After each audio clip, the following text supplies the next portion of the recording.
You know, what makes the classics the classics? Because I feel like traditional tattoos are the Levi's of the tattoo world, like Japanese and American tradition.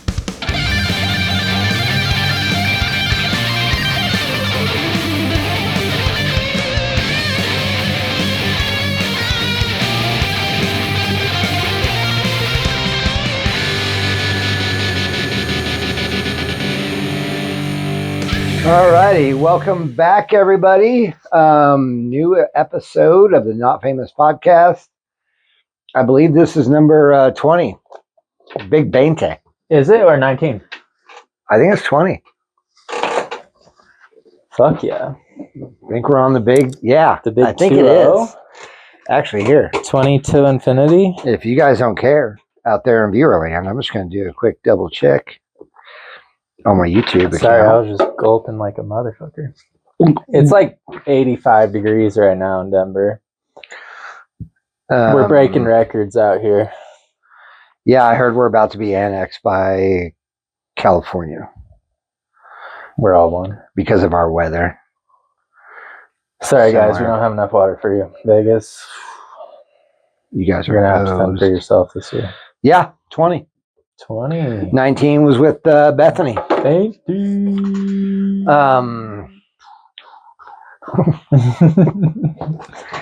We need some sound effects right there.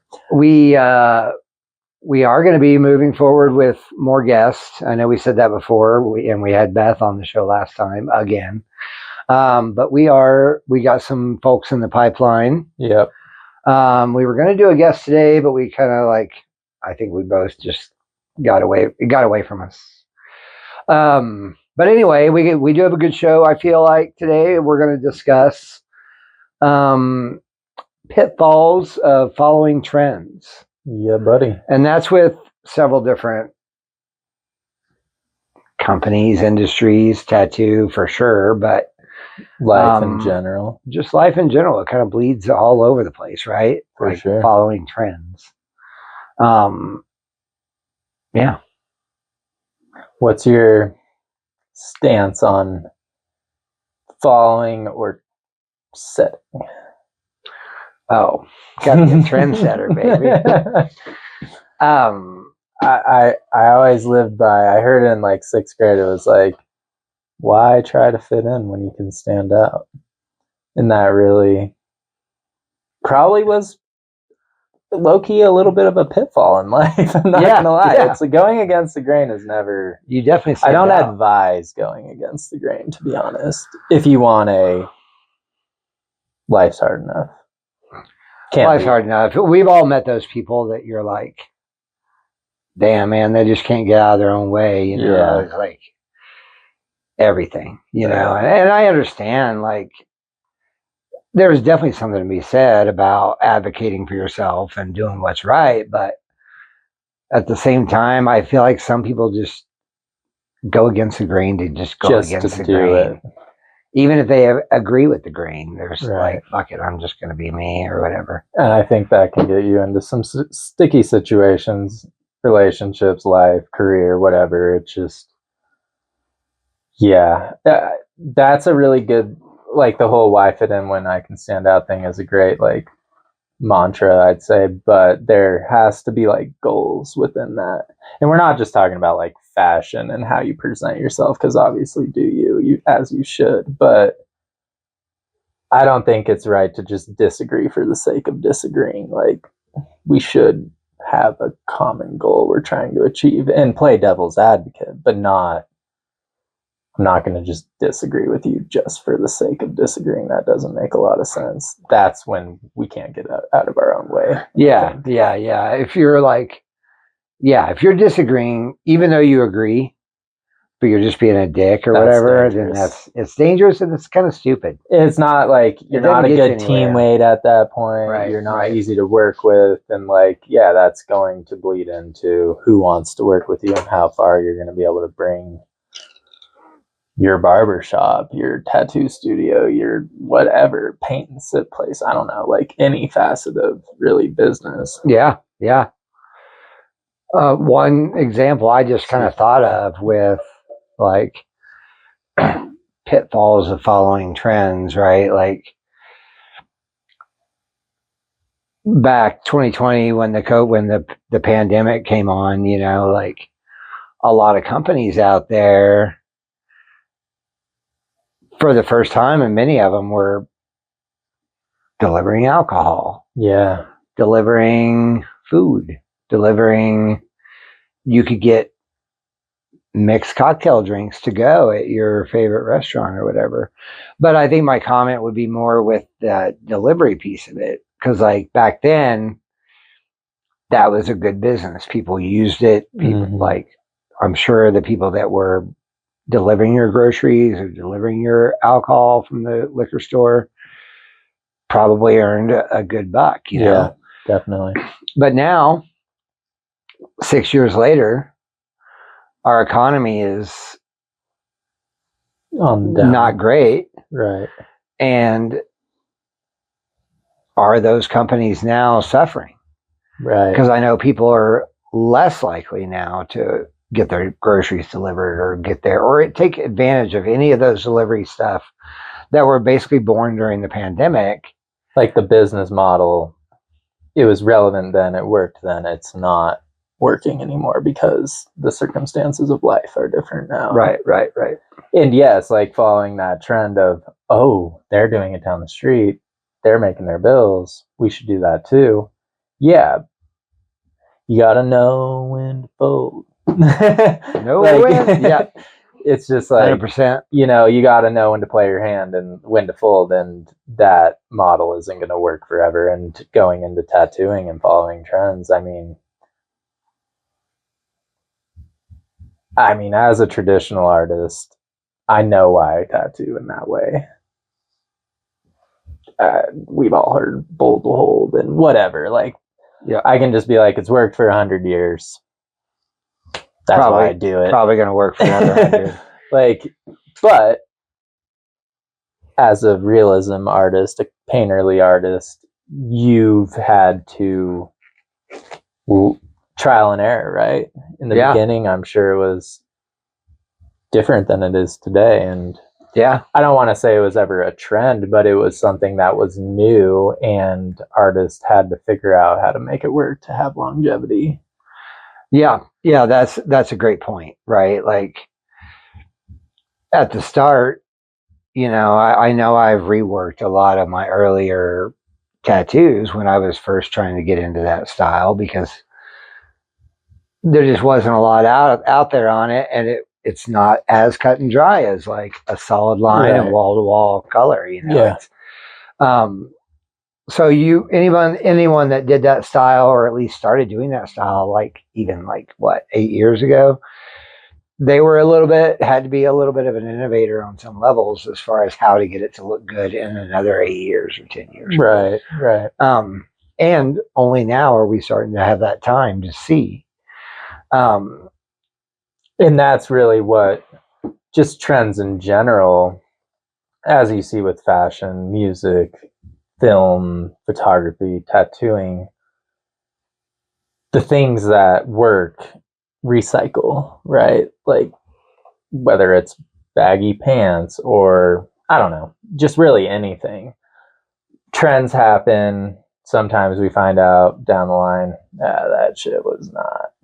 Like skinny jeans. It's like, why the fuck was that cool? Like, I can't even like walk normally, you know what I mean? That was so restrictive towards just getting in and out of a car. Like, why was that a thing? It probably won't come back like it did, because a lot of us are going to be like, I mean, do you? But like, if you enjoy being super uncomfortable all the time, then rock that. But I'm gonna stick to my like boot cut or wide leg pants, because it's so much more comfortable and looks good and whatever. Dude, like, I'm with tried and true. On the jean note, like I've always been like, stay with the classics, right? Like it's just boot cut jeans. Been wearing them for 100 years. Never gonna. Levi and Wrangler.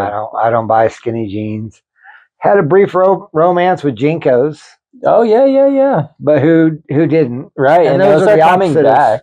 I heard that. I'm like, they are. It doesn't need to be. No, those are too. And then you're just walking around with like, and if you don't know, you haven't done it, you don't know what you don't know. And like what you need to know is when you're standing outside in the rain and snow, get ready to have water soaked up to the back of your knee because those things are dragging in an inch of water. They're a fucking wick. And it sucks when you're sitting in your classroom or work office and your pants soaked up to your knee. And they're all frayed because you're stepping on right. And then you keep stretching. And then you step on a big fray and it rips all the way up the back of your leg.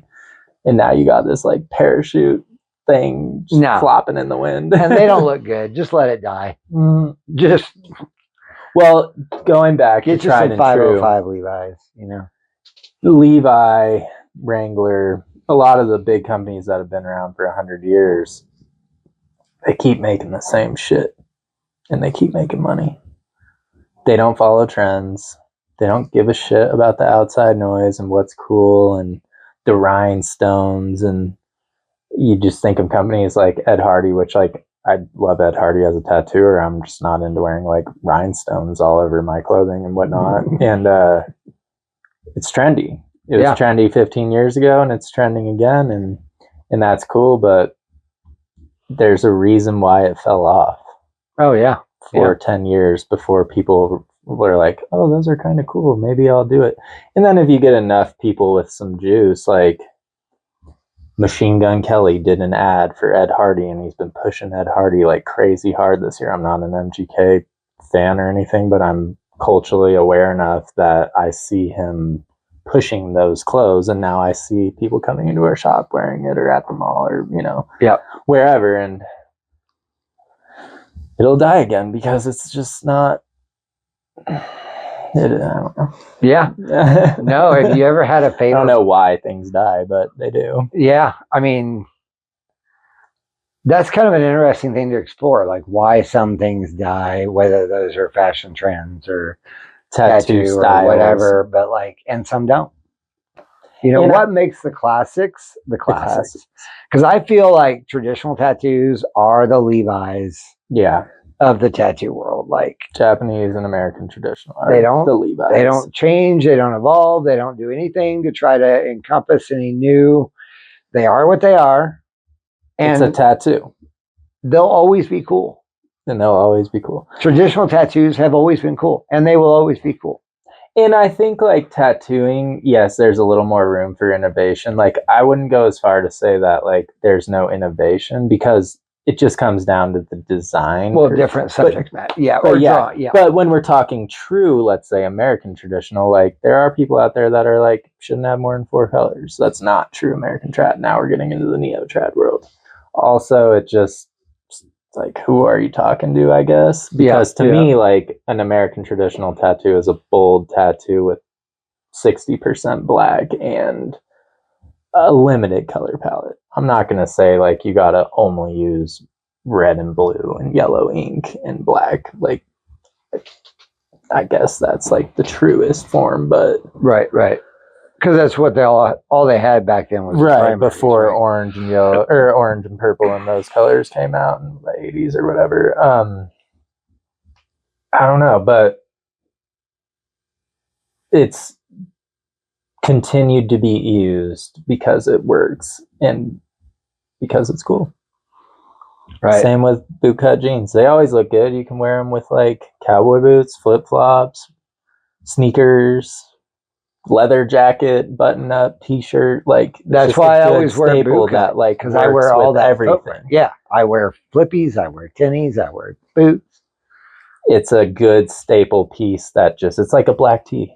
You can't go wrong with the solid black tee. Yeah, 100%. You know, you can be innovative and different and trendy and cut it up and make it skinny or what, I don't know, oversized. But again, then it kind of like, you like date yourself just like with tattoos where like if you have like a bold tribal sleeve, people are going to be like, oh, you got that in the 90s. You got a cyber sigilism piece, they're like, oh, you got that in 2019 to 2000, whatever, you know, like, you almost kind of like date yourself a little bit with, for sure, what you wear and what tribal, you have. That's probably the OG tattoo trend, right? Would you say? Yeah, like 90s tribal, not like Polynesian tribal. No, like good old classic like American pointy tribal. shit you see on the back of a truck. Yeah. On a gas tank of a Harley. Can't tell if it's a Browning logo or a tattoo. Right. Yeah.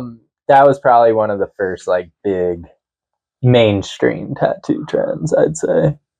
It's kind of interesting, like as we're talking about this, like one thing keeps going through my head. It seems like if you jump on a trend, whether it's tattoo, fashion, whatever, music, you make a fuck ton of money out of the gate. Yes. But then your days of making a fuck ton of money are numbered. Mm-hmm. Like, I was thinking about this the other day. We had I don't even think I was here. I was somewhere and they had 80s music on the radio, and I was listening to all these 80s songs, and half the artists that were like millionaires in the 80s, you haven't heard from them since then. Right. And they were doing that classic 80s sound, like synthesizers, cocaine, all the shit, right? And they were following a trend. But then you have other musicians, let's just start there, right? You have other musicians that don't follow trends and just maybe slightly adapt, but they're relevant. And they're sticking to, like, I don't want to say the traditional, but they're sticking to the classical rule of composition, where it's like piano, strings, brass, vocals. We know that formula works. Right. And it sells and it sounds good and it's timeless. And I think when I look at tattooing for myself, I just want my shit to look timeless.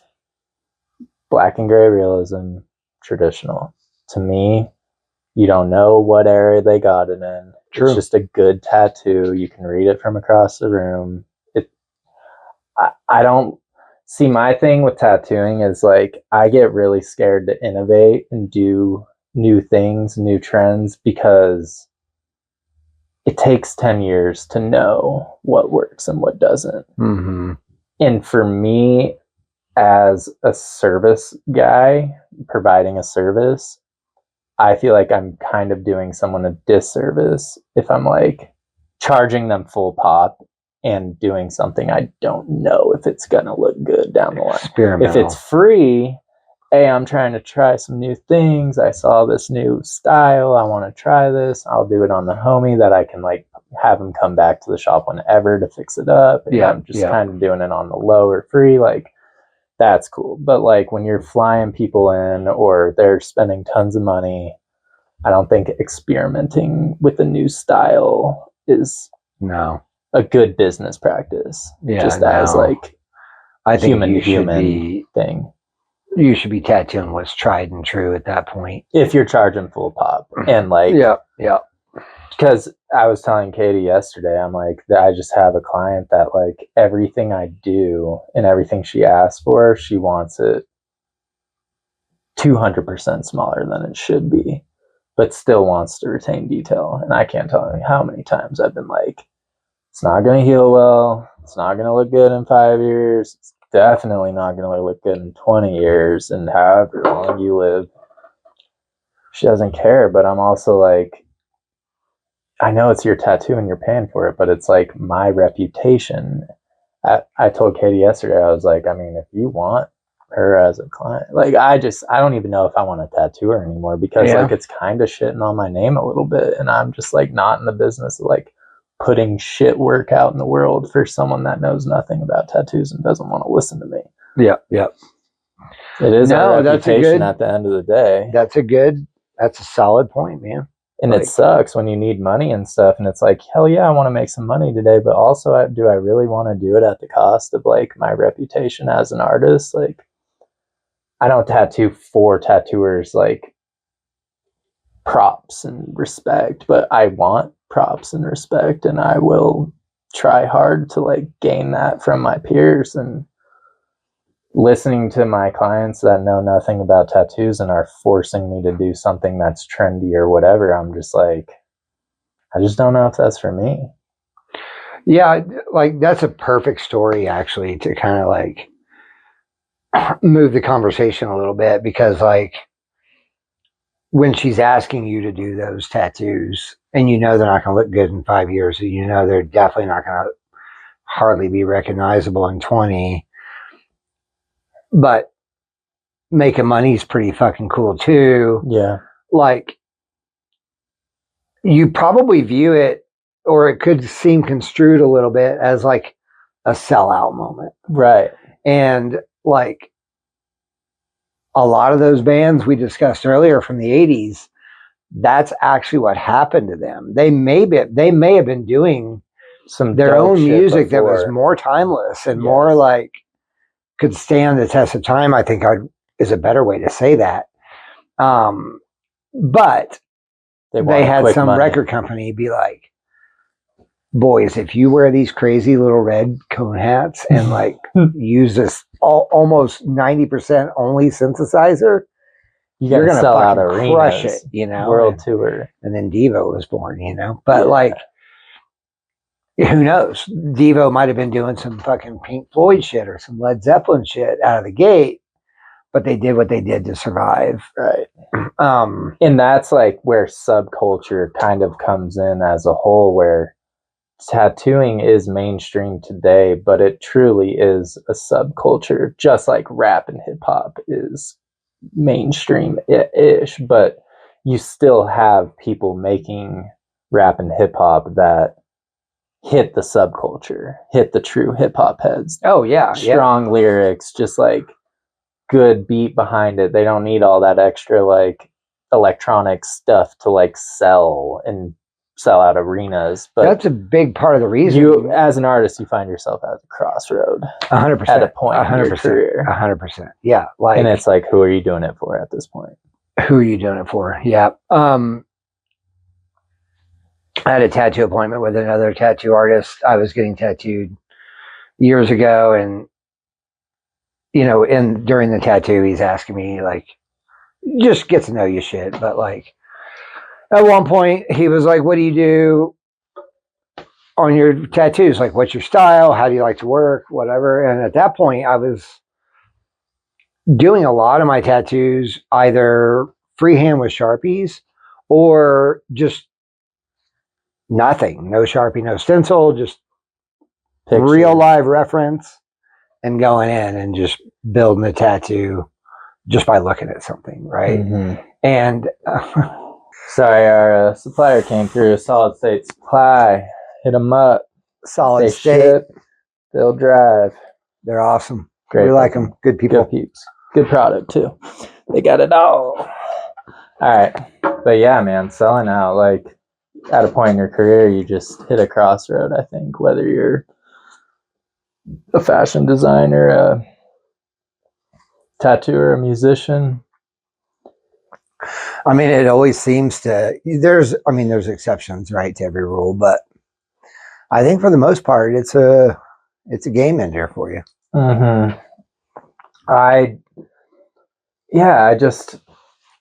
always say to people, like, my favorite album of most musicians or rappers or whatever is always like the one they made before they started doing arenas and big venues, because like they've tried it for a very long time. They found their sound, they've tailored it, they've mastered it to the point where a record label hits them up, a big one, Paramount, whatever. And like, now it's in their court to do we sell out and do arenas now and just take that cut on the front end, or do we just stay independent and keep doing what we're doing? And in my opinion, it's like, I mean, money talks, obviously, everyone's got a price, but when you really care about your fans and your base and the people that have brought you to the point to even have that meeting and that conversation about the big check, I think you're kind of like, I almost like mourn them. I'm like, well, I still got 6 albums. I guess that's what I got out of you, and great. Yeah. Go get your check, go get your new concert funds, but like, I'm probably not going to partake in this anymore because I don't care about manufactured sound from big record labels. It just doesn't hit my ear the way I want it to. Well, and the ones that stuck with their sound or their thing, those are the ones that keep pumping albums out year after year after year. And they're not contractually. And they don't get washed away. They don't get washed up. They don't get. And they're still into it. And that's kind of going back to tattooing and Philip Liu you were just talking about with Dylan. Like, dude does what he wants. You may not even see a drawing before you fly out to Europe to get your piece, but you know it's going to be sick. And I mean, you told him, like, I want a tiger and a peacock with the Japanese background. He's like, cool. I don't need to see your drawing before I put my deposit and buy my flights. I know Philip Liu does good shit. If I tell him peacock and tiger with the Japanese background, it's gonna be fucking sick. It's gonna be badass. Yeah. I really don't care. And it's mainly because I think, like, he's so true to himself and his art. He never misses. It's like, oh yeah, no one's telling him what to do and how to be. And I think there's so much like authenticity in an artist that's uncompromised. Oh yeah. You know, when you see artists that are following trends, you're going to get a little bit of the trendy stuff in your tattoo or the design because, like, that's what they think the people want based off of, like, what's cool right now, rather than what comes from their soul and is cool because it's just original and has been cool for so long, and they stick to, like, the 5 rules or whatever, you know. I don't know. Yeah. I call it fighting the good fight. Yeah. You know, just believing in what you do. And you'll find your market. Keep doing it, you know. And there's no, like, glitz and glamour, and especially, like, a Philip Liu, like, he ain't about the TikToks, the videos, the conventions. Like, I'm sure he's done them, but it's just, hey, if you like my stuff, email me. We'll set something up, and you know what you're gonna get. Like, it's gonna be cool. It's gonna be from my brain. I'm not gonna, like, outsource this to Pinterest and AI or whatever. And, like, if you use that, I do too sometimes. Like, cool, but, like, right. You know what you're gonna get from certain people that are uncompromised. Yeah. Yeah, for sure. You know, I think following trends and selling out and all that, you could also look at it like,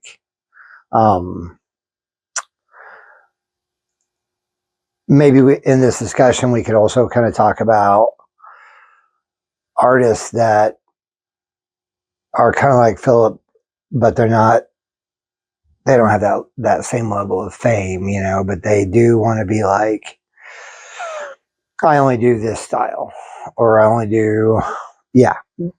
work in this one particular style. And they'll push people out to whatever.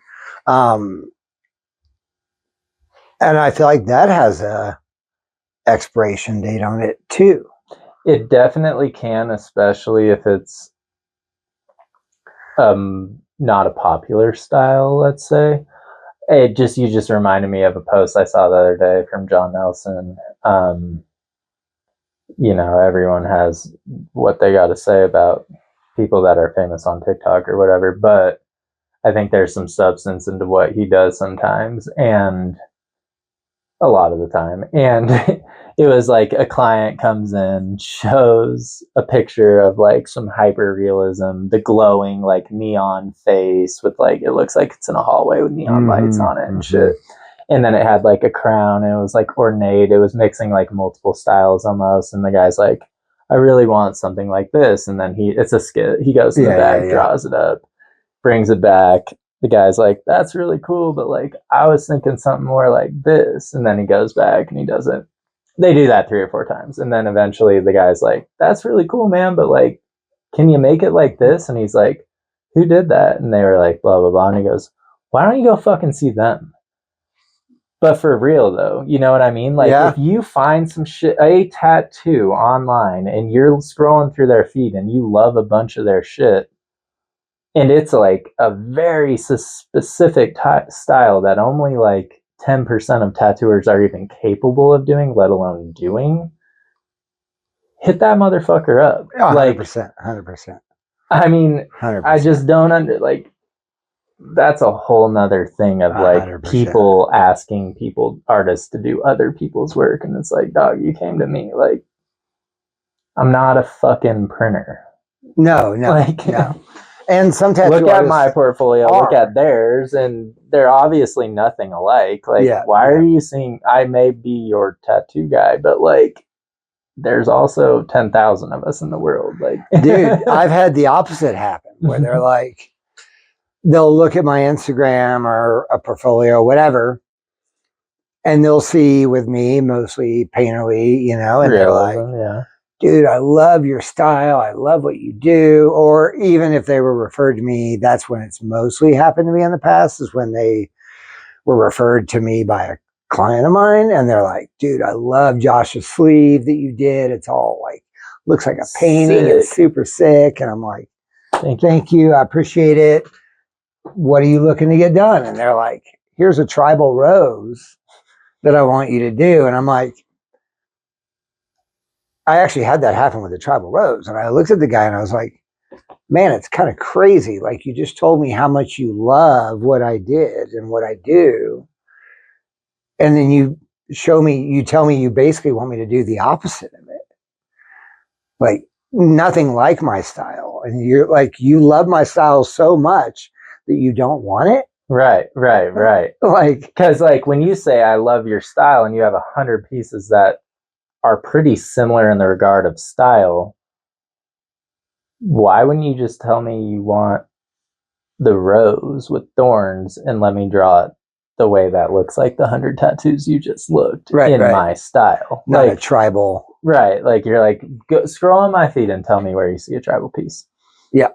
Why are you asking me for that? Like, but I think there's a lot of like with the customer and client, they just see a really good tattoo. And they're like, oh, this fucking tattoo, like, he's really good at tattooing, so he could probably do anything. I agree with that 100%. And so there's just that like bridge that needs to be gapped between like artists, and we don't do a great job. And tattooers, we like tend to make fun of people more than we educate people, and that's more of the opportunity to be like, hey man, which I'm sure you did, this is my style, you just complimented my style, what you're asking for is nowhere near my wheelhouse. Like, I can recommend some people, I can do it like this, send some ideas, but like really when you see someone's style, it's not insulting, but you're going to an artist for a reason, you know. Just because someone paints vehicles really well, they pinstripe gas tanks on Harleys, I'm not going to ask that motherfucker to come paint my fence just because he's a painter. Right. I'm going to ask him to paint my toolbox because it's metal like a gas tank and I want some pinstripes on it. And they're obviously sick at pinstripes. Like, no, I think that's a solid point that you brought up. People just see the tattoo work and they're like, he can do whatever. And like, you know me, like I've always been open to doing shit outside your realm. You know, whatever. We are tattooers at the end of the day, but do walk-ins. right. Like, and especially if you are in a walk-in heavy shop, like, you got to do it all. I mean, I think your style should be whatever walks in the door that day, like for sure. I mean, mine was forever, like but that's how you find your style, right? Yeah, and I think too, that's what I was just going to say. It's like there's other things that I like to tattoo other than painterly realism that I may not have ever even discovered that I like tattooing them had I not been in a situation at one point in my career where I just do whatever. Yeah. Like I really enjoy script. I really enjoy neo-traditional. As well. I was telling a friend of mine earlier today that I was like, you know, with me I was kind of discussing like what we were going to be talking about today on the show with this buddy of mine. And I was like, you know, if you look on my Instagram page, you're going to see 85% neo or painterly realism, couple of neo trad pieces in there here and there, and a couple of like whatevers, but like for the most part I don't use line work in my tattoos, right? And I was telling this friend of mine, I was like, because of that, like when I do have a client say like, I want this script piece or I want this traditional piece or whatever, I get kind of stoked because I can do good line work, and like I love the satisfaction of like pulling a good line, wiping that motherfucker. It's perfect, and you're like, ooh, that is so nice feeling. That's I don't ever get to do that. That's fucking sick. Right. For real. That's like me when someone's like, I want a realism rose with no lines, and I'm like, that's kind of sick because I know I can do it, and it's fun to like paint on the skin. Mm-hmm. But it's just not something I don't get to blend 5 different reds and pinks in most of, if I'm doing black and gray or I'm doing trad, like I don't, maybe it's a 2-color blend gradient, but like I'm never really like, doing like the white water droplet on a red petal and like I can paint, I can do those things, but I don't get the opportunity a lot because I don't post those types of pieces. People don't really come to me for that.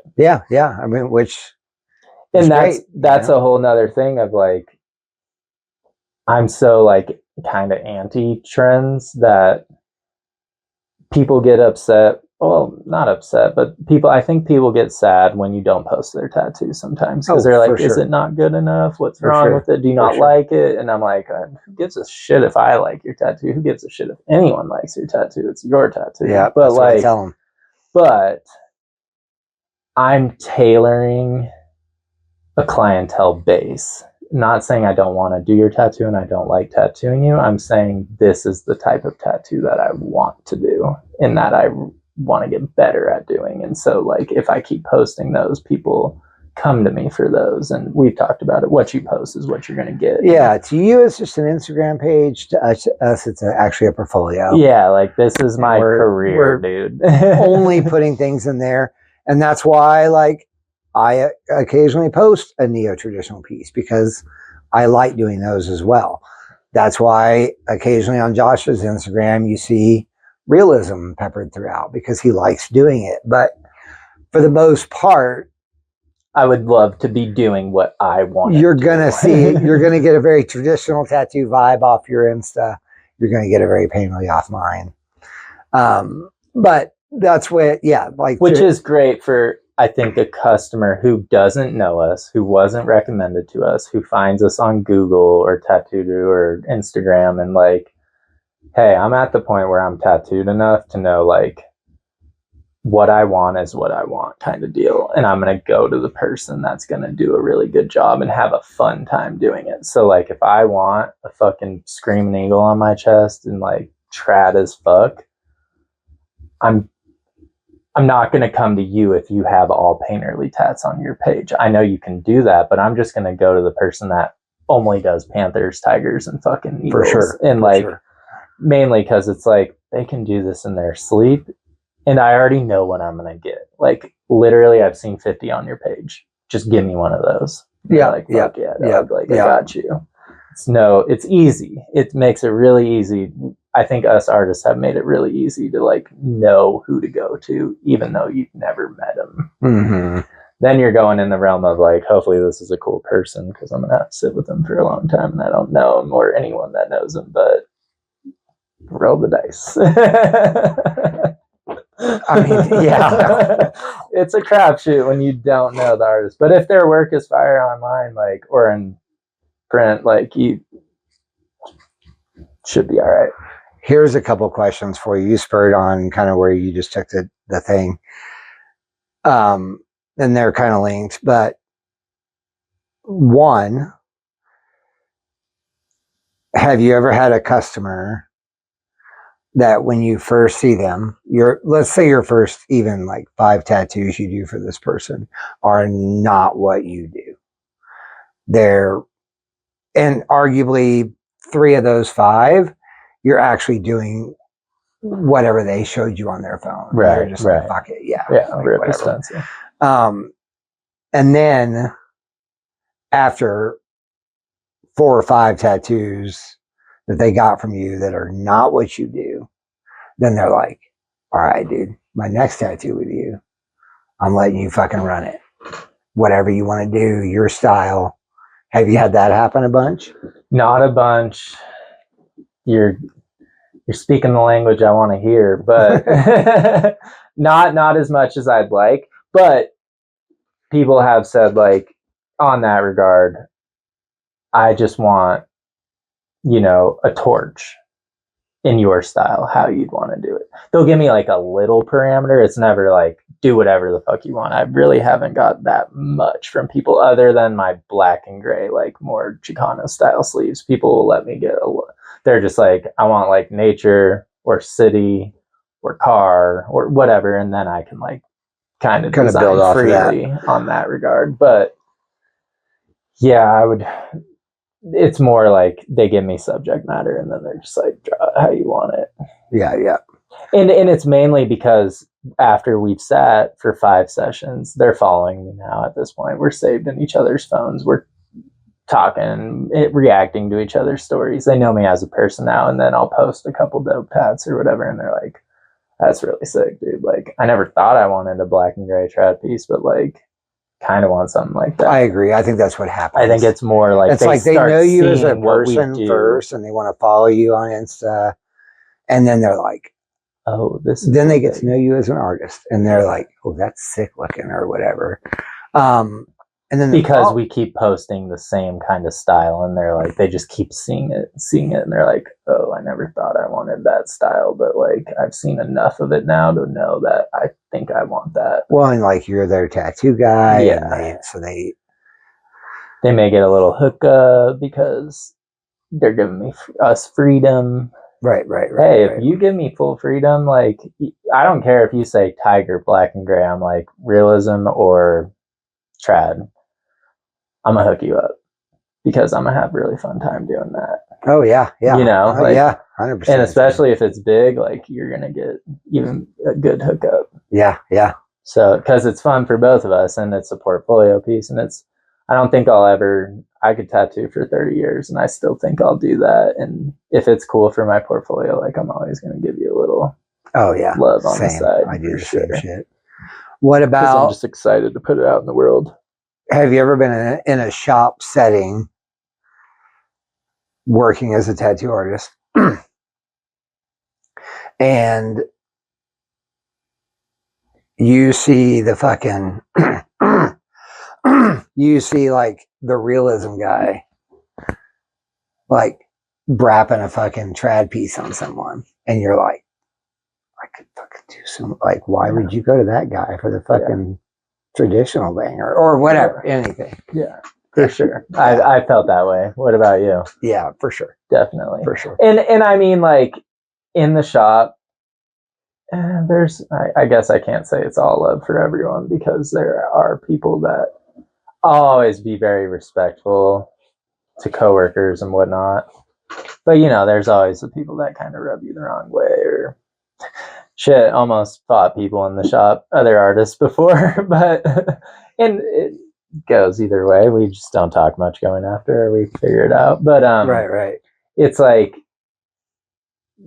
yeah, you really want to be like, yo, hit me up next time for that one. Like, it's mainly if it's tricky. It's hard waters to navigate, because at the end of the day, it's our shop's reputation first, then it's artist's reputation, and whatever's coming out that door, I want it to be the best that could be done in that shop. And that's why I think it's important for like shops and shop managers and owners, like, if someone walks in that door and you have 3 artists that do 3 different styles, and that person wants a tattoo of the style, I don't really give a shit about the lineup, as a lot of these walk-in shops would call it. Like, who's next in line?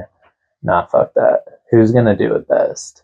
Because it's our shop's reputation. I feel like the old shop was good that way. Definitely. We were like, I get you've done 2 walk-ins in the last 2 days, but like, this artist is going to do so much better, and like, we'd at least maybe you sit out next week and like, hey, if like there's a couple that come in that kind of anyone can do, you can grab the next 3 or whatever, but like, let's give the tattoos to the people, especially when, and I'm not talking like, oh, I want a dino nugget on me, or like A tattoo script word. anybody can Like, fucking yeah, do. if you had a good apprenticeship, anybody can do this shit. We're talking like 4+ hour painterly rose, black and gray portrait, traditional eagle, like those tattoos, if they're not done by someone that knows how to do it well, they're not going to look great. And I really don't want to walk in that literally knows no one in the shop and never been in this shop. I don't want him walking out with some like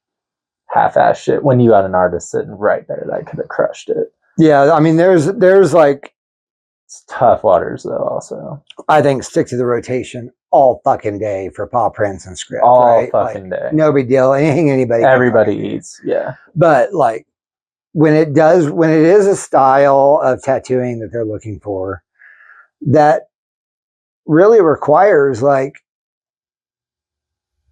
a solid dedication to that style out of the artist to get the best of the best. Like for sure. Like even like I think Neotrad's a good one to talk about here. Definitely. Like, you could probably walk into 95% of the tattoo shops in America right now, and depending on who you see, get a pretty good decent piece. Yeah. Some better than others for sure, 100%. But I think every one of them you could write home about and feel pretty good about it. Yeah. A Neotrad row should be able to be done in every shop in America. Every shop in America by most artists, right? Yeah. But like if you are looking for that color portrait or you are looking for that traditional eagle, there's a right way and there's a wrong way to do both those tattoos. I think they require a little more dedication to that style. Yeah, like if I want a full big one eagle on my chest and I see an artist pull out like a 5 round liner and a 5 mag and start doing some gray wash setup, I'm like, yo, what the fuck is going on over there, dude? Like I want a traditional piece, like black whip shading, solid fills, bold lines. I don't want you going over each line 8 times to sculpt it out. Like Yep. And that's fine. And I'm sure someone could do a sick one with that setup, but like it's just not the way that it should be done. If that's your jam. Yeah. Well, there are dangers to sculpting a line 8 times. Right. I mean, I got it on my chest with an eagle. Yeah, like, with an eagle. I literally have an example of why you should probably use a fucking 11 round shader.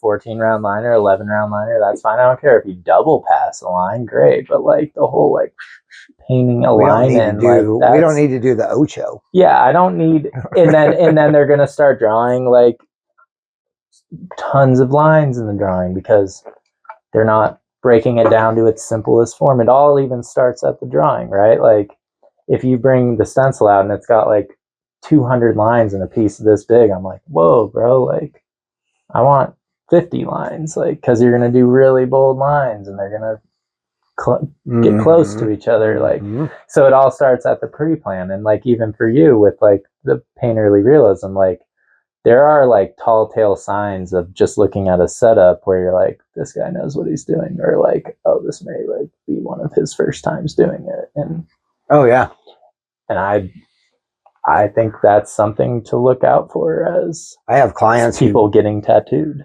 don't know anything about actually tattooing, ask me about my palette all the fucking time if I am sitting there, because it's an interesting setup. You're like mix as you go. It's a very like artisanal way about there's tattooing. Like 3 whites set out, 2, 3 blacks. You were talking about your cold white, your hot white, your true white, like and those are things that like only masters do and know. And again, like a master in the trad area is going to have a solid black, isn't gonna have, well, black and gray and color are different. Obviously, some guys do a gray wash setup for black and gray traditional trad. But if there's a lot of levels to this shit. But you know, like it becomes pretty apparent if they are sticking to like the true style or not. And going back to like the walk-in, I want them to leave with exactly what they should be leaving with if we did our job correctly. 100%. And like what you were talking about just a second ago with the different like palette sets up, right? Like if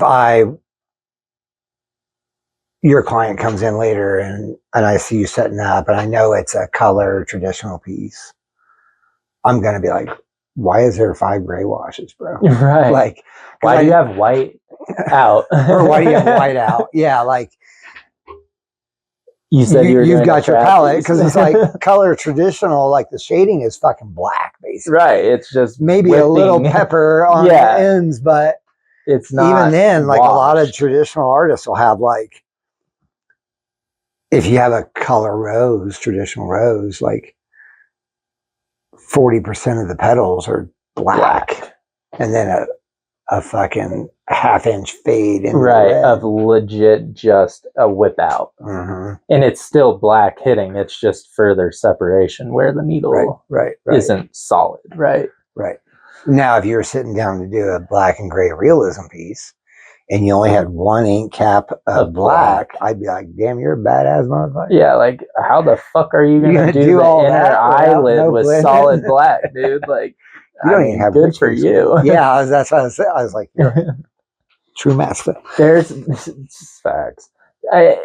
Going back to the trend thing, there's an interesting like thing I just saw where the artist was like, I have a new gray wash set up, and he only does black and gray. We're great fucking artist, great tradition or black and gray realism only, and solid black, half black, 16 dots black, 8 dots black, 4 dots black. Then he does 5 dots of white in all of the ones that aren't solid black, and then fills the rest with like distilled water. And then someone was like, that's not a gray wash setup, that's a whitewash setup. And I had never really like thought about that too much. I've seen people put like white in their lightest gray wash just to make it a little more milky or creamy, I guess. But I'm like, that's not black and gray. That's opaque. That's now we're entering a painterly realm. Like if I want a black and gray piece on me and you pull out white and it's not just for highlights, but it's a wash white, I'm like, I don't want that. I don't want full coverage and have really light grays, because to me it's color. Opaque is a color. It's tattoo. A color tattoo. I mean, yeah, it's going to cost the same. The application is very similar, but it's a color tattoo. Like I have all black and gray trad on my arm, but one of them has opaque grays in it, and it looks different than the rest of my tattoos because it is a color, in my opinion. So I don't know if that's like a trend, because I do see a lot of black and gray artists rocking opaques more recently. But I'm like, for the like people that like Chicano black and gray or black and gray realism, that's just, I don't know if it's a trend or if it's better or what, but that's not what I would want. If I want a Tupac's portrait on me, like, please just use gray wash. yeah because I want it to match the rest of my fucking body. I mean, the only time I ever use like opaques on black and gray is if it's a cover up. Thanks. And that's a great time. They want a black and gray look, but they got to cover up. You got to cover up this tattoo, and it's not going to happen with gray wash. No, not unless it's like in the solid really black, and you can put it in the black area. But no, you're so right. And then another level to that I just thought of while we were talking. Have you ever had a customer come to you knowing damn well you don't do what they're about to ask you to do, but they also kind of back it up, being like, I know you're a really good tattooer. You're my fucking boy. Let's try something different today, because they believe in you, kind of thing. Yeah, definitely. Especially when I first started tattooing, and I was like, yeah, I just do script, solid black, a little bit of gray wash, a little bit of color with traditional stuff. But then people would be like, bro, like my dog died, I want to get its portrait. And I'm like, they're like, you can draw it, I've seen your art. And I'm like, yeah, but I don't know how to tattoo that. Like, that's completely different.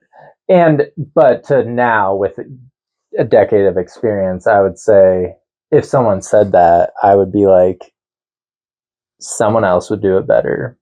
I'll always do your tattoo if you want me to do your tattoo. But these are the reasons that I think there's a reason why I tattoo the way I tattoo, and it's because I want it to look good in 10 plus years. I don't tattoo for today or for Instagram. I tattoo for down the line and make a lot of decisions based on that thought process. And I really struggle with like the watercolor people that come in that I've done a handful of tats on them. Yeah. And I just really like have a hard time feeling good. I mean, I think you would say my watercolor tats are pretty cool, but they look great. They look great. But I'm just like, I just don't know about the longevity, man. And I'm just going to be really transparent about that. Like anything lighter than a 5 on the value scale in a lot of watercolors are washes of color. I just can't tell you what it's going to look like in 10 years, man. So, well, we can do it and we can touch it up. And if you're down to come back in 10 years and touch it up, fuck yeah, let's run it. But yeah, it makes me. But you do nervous. that disclaimer. And I always either the disclaimer. Or not. Yeah, it's. Are you big on disclaimers with light tattoos? I do that with. Yeah. I'll talk to them about. Yeah. Like the people that I want a white outline of a rose on my forearm. I was just about to say that was a trend. Definitely. What, like 5 years ago, 6 years ago, maybe 7 years ago? Like people wanted white tattoos because they didn't want them. And what I quickly shifted to was like, here's the thing. You say right now you want a white tattoo because it doesn't really stand out. You have a tattoo, it's your fun little secret, but like not everyone can really tell that you have a tattoo. 9 times out of 10, when I've done those white tattoos for people, when they come in for the touch up, they want me to hit it with like light purple, light blue, sky blue, whatever, because they still want it subtle. But they like, I kind of want people to know I got a fucking tattoo, right, you know? Right. So they wanted to stand out. And it's so light now. So that's the big discussion I'll have with a lot of people with white, that want white tattoos. I'm like, let's do it in like light blue or pink or red. Pink or like, yeah, something like that. Just to, because I was like, I'm always like what I just said, like you're going to want it darker. You may not want it black, and I get that, but you're going to want it to where people can see it. Yeah, yourself. No point in paying for something. And I mean, some people got the money to be like, I just want the like temporary tattoo, because I think that's why a lot of people like. I had one of my best friends' girlfriend got like a white shell on her foot when she was in like Hawaii when we were in college, and she was like, I just want it because it's like temporary and it's gonna like fade away as I grow or whatever. And I'm like, I mean, if that's that makes sense. I don't get stabbed to like have that shit go away, but if that's your MO, like fuck yeah, do your thing. Yeah, no, me, I'm like I want that shit black as night. Got that elbow done. Touch up, yeah. Only one more to go. I love to stand up and be like, never got to tattoo that area on my body again. Like, yep. Yeah, but we also want full coverage, so that's like a whole different gauging where your client's at with like, how many tats do you want? Like, that's a whole nother realm of like how we're gonna approach this tattoo. Yeah, and I think a lot of people kind of just to retouch base on that third one was like, I think a lot of people, I know I was this way when I first started getting tattoos. I thought if you just went into a tattoo shop, that was the qualifier. So if they're a tattoo artist working in a professional tattoo studio, they can do whatever. Right. You know, it's like going to get your hair cut. Right. Like you should be able to do it. If they're in a barber shop or they're in a hair salon, they probably give you what you want. Most likely. Really well. But tattoos are much more complex than hairstyles for sure. And that's not the case. Like, especially now. Like, I feel like back in the 80s, 70s, 60s, it was all flash. Yeah. And they were all technicians. Right. And it's like, if you can lay a line and you can pack color, yeah, you can tattoo anything on this fucking wall. Right. Or in that book. Because you were trained to. Because you were trained to. But now with all the different offshoots of tattooing and like, I mean, dude, people are, they're doing color tattoos or white tattoos over blackouts. They're doing Yes. dead nuts realistic color portraits. They're doing neo-trad bodysuits with like the craziest Opaque fades grays and opaque and grays half the and damn all back. this shit, and like a lot of stuff that's takes a lot more training and a lot more studying and a lot more effort than doing a skull Dragon 47 or whatever, like. Well, it's actually interesting you brought that up, because I had a client reach out to me the other day. She's young, and they were like, I want to become a tattoo artist. Can you kind of give me a little roadmap of like how I should go about it? And I almost wanted to just be like, bro, you got Google. Like, but I didn't want to be an asshole, and they're cool. And I'm like, all right, like, I kept it pretty short and sweet. And I was like, create a portfolio. And on the note of trendy stuff, I was like, don't put a bunch of like cyber sigilism and micro realism and fine line designs in there. Because for one, if you go to shops that are like true to tattooing, you may get laughed out the door. And as like a more aged tattoo artist that's been around a lot of tattooers and brothers with someone that's owned shops, like, I would say, show, if you like charcoal drawings and stuff, show that you're an artist. Do those portraits, do those flowers, do some dope shit with charcoal, but also do like traditional tattooing. Do those peonies, do those roses, do those skulls, do those panthers, and like show that you also understand like tattoo drawings.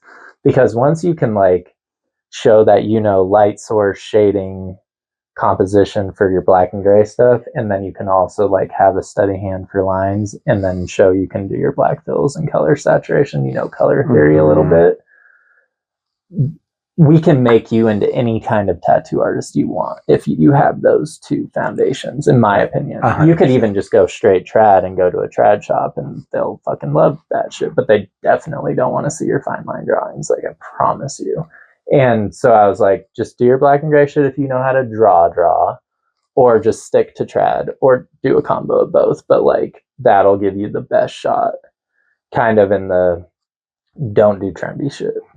Yep. No serious veteran tattooers, shop owners want to see that crap. And like, sorry, it's not crap, but it's just, we can make you into anything you want to be if you can show that like what tattoos look like, and that you can also like draw for real. So, well, I think in a different regard, I think that's great fucking advice. And then I was like, 20 pages, go around town. Yep. Get tattooed by them. It's the best way in. That's the big thing. But like, two things I would have on that is like, yes to like the drawings and stuff like that, because like, I remember at the old shop, I'd have someone scheduled to come in and show a portfolio and inquire about being an apprentice or even working at the shop.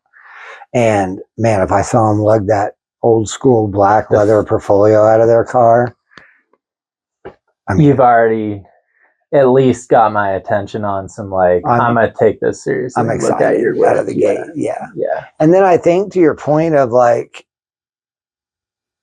don't show up with an iPad, like fine line stuff, or an iPad only, but like, especially with the fine line stuff, like what that would say to me, like if someone was applying to work here and they had just a portfolio of fine line drawings or even a couple of fine line tattoos in there, it would tell me that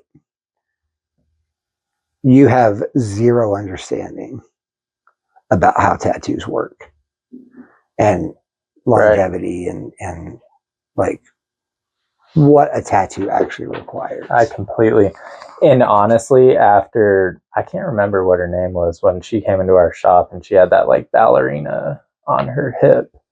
She said she spent like $3,500 on it in New York City, and it was this big. Was she Katie's client? Yeah, she was. Yeah, I don't know if she was a walk-in and got with Katie or how that happened. Yeah, but I mean, dude, I couldn't think of a worse way to spend $3,500. And we're talking an artist that had like 60, 70, 100,000 followers, probably booked as fuck. And like, I'm not knocking fine line shit, but like, because if you want that and that's your thing and you like aged kind of like faded tats or whatever, like by all means do your thing. But like, to me, that's just not how tattoos are supposed to look. And I can't imagine what that tattoo is going to look like in 30 years.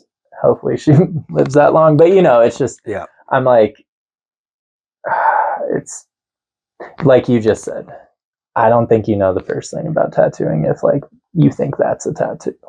Yeah. Or a good 100%. tattoo, or a tattoo worth money and pain and time and effort and all the things. Like, and again, if you're making your money doing fine line tattoos, like, more power to you, man. Like, great. I don't care how you make your money, but I'm never going to sit here and be like, that's a great tattoo. It may be great today. I was even showing Katie, I did those like Jordans on my leg, like fine line. Mm-hmm. And like, they look fine. The day I did it though, those look fucking sick. And these are like, that's like a 4-year-old tat. I wear pants most days. It's not even getting sun. Like, Mm-hmm. I got them on me. I can show you why that's not a good idea. Yeah, I know of I'd way rather some shit that's gonna stay for life. I know of a fine line tattoo person around here. I won't say anything other than that. But I follow her on Instagram. She does put like all of her tattoos on there. And a while back, I was doing a bunch of matching tattoos for, as a group of 6 people. They all used to be roommates.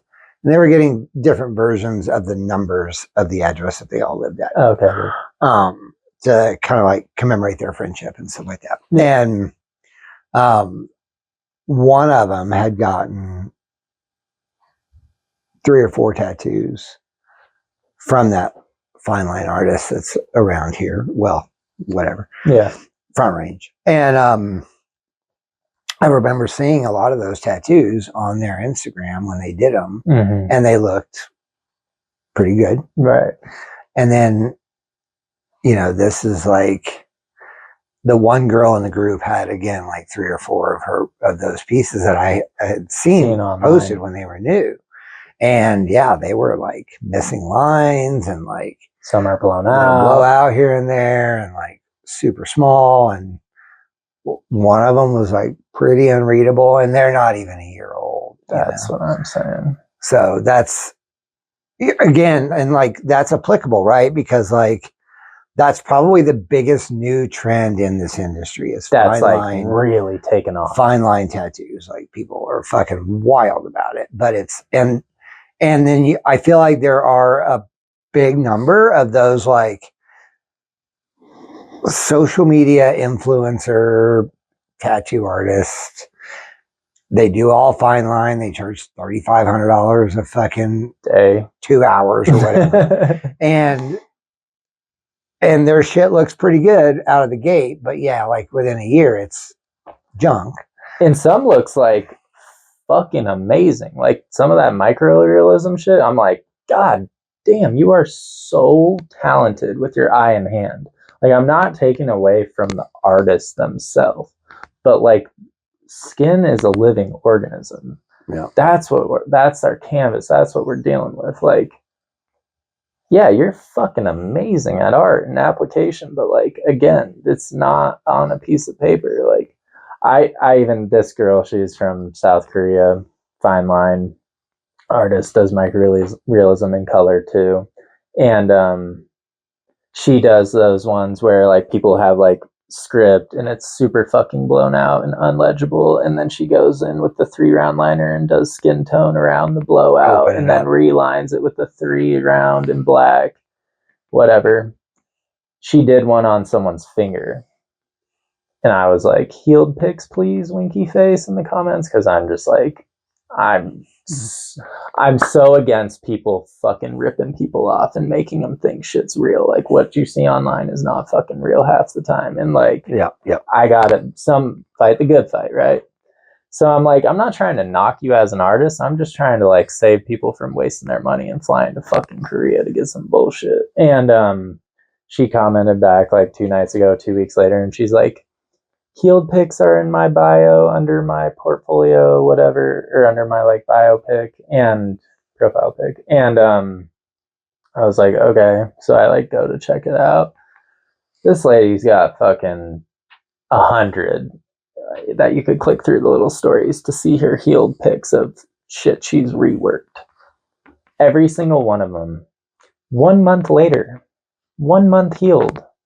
I'm like, bitch, I'm talking 5 years. I don't give a fuck what a tattoo looks like 30 days after you tattooed it. That's like crazy. Not only are you scamming people, but you're like doubling down on the scam. Like that's, and I just liked it. You're convincing them that that's like, a healed pic. Like that's not a healed pic, bro. Like tattoos need at least 6 months to like, or more even. I still got tattoos that I got 6 months ago that are still black as fuck compared to the other tattoos that sit next to it. And I'm like, that's still not even, that's not what it's going to look like for life. Right. Like every time I post a healed pic on my, in my story, on my page, whatever, I always say, how long? Right.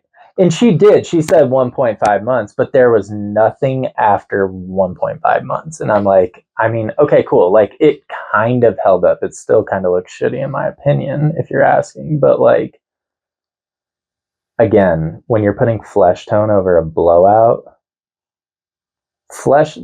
I can put a brown circle on you, say caramel, eternal caramel, put a circle on your chest where it doesn't even get a lot of sun.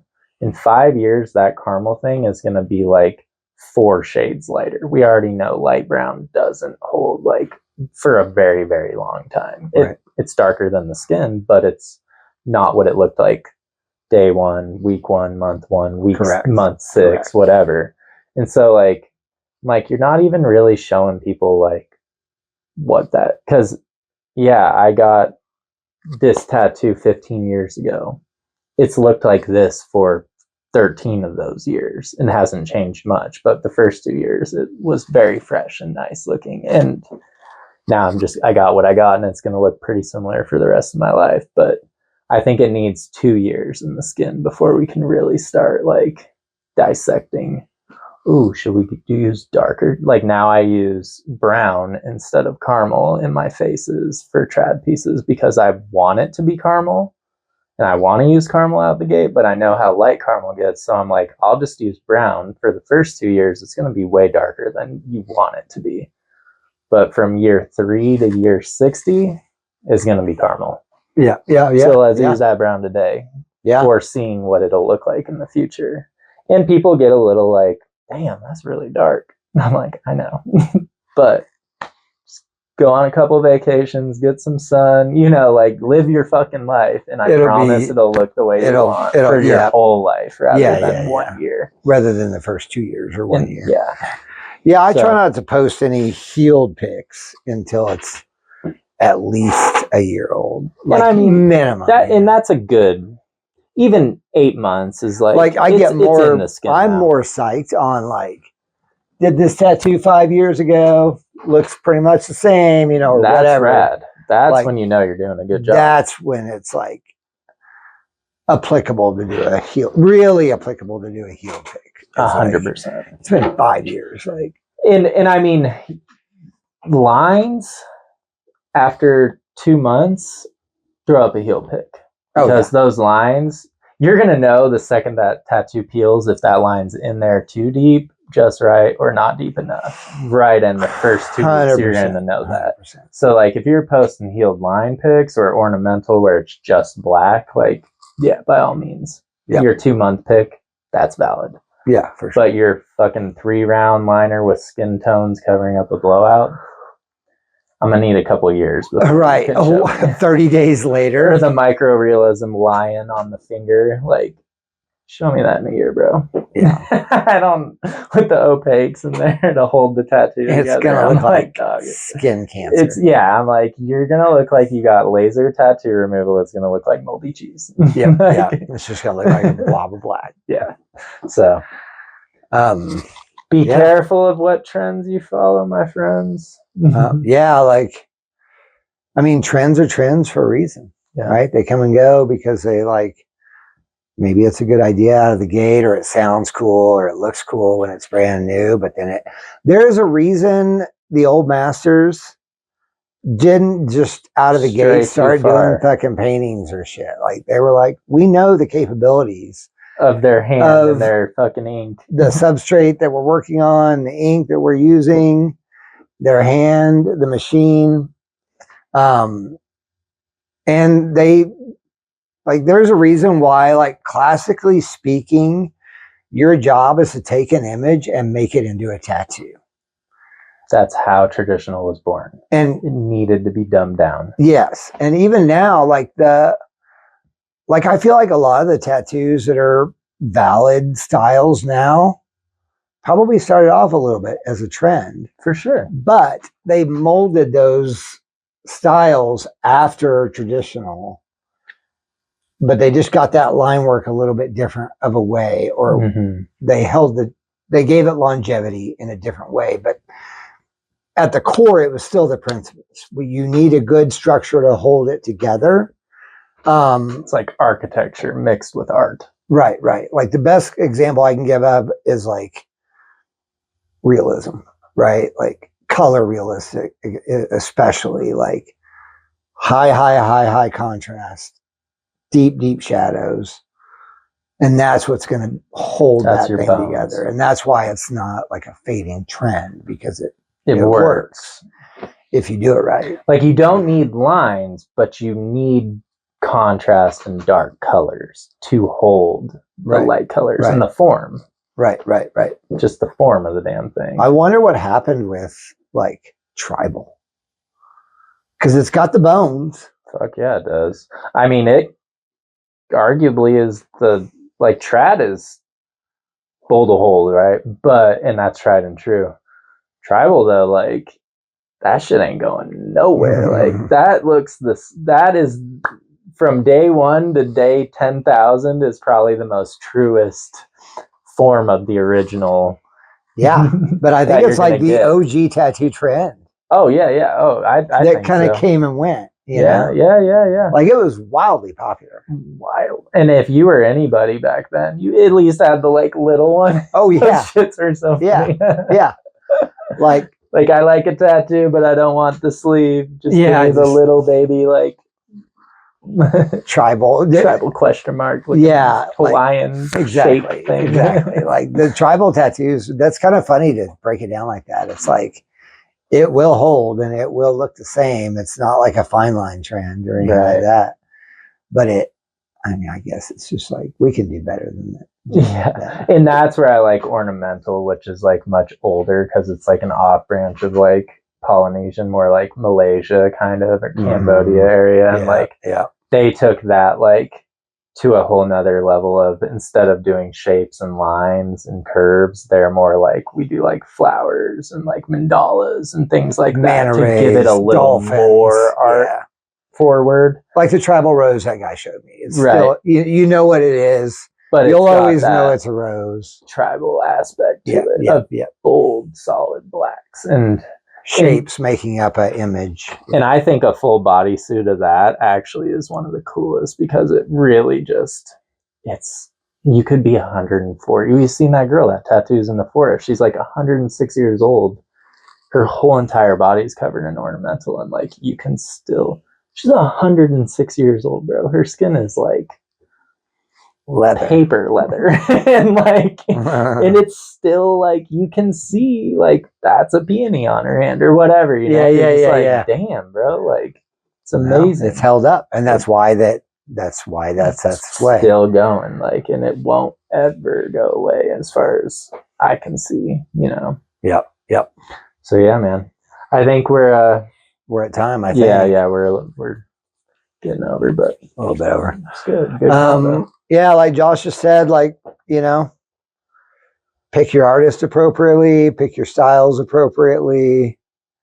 And like, do a little, the like healed pick stuff. Like, you can go on Instagram and type in like healed photos, fine line, healed photos, painterly, healed photos, traditional, like your tattoo isn't going to look the way it looks when it's going to look different when it heals than when you get it. So like, and again, later. 5 years down the line, 10 years, 15. Yeah. And we can carry on. Yeah. We got a lot to say on this stuff. Yeah. Anyway, thanks for joining us, guys, again. And it's good to be back.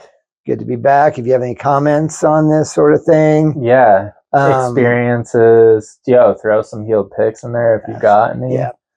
We'd love to see it. We'll talk about it. If you're cool with us talking about it, like, let us know. Love to see those. Showcase your work.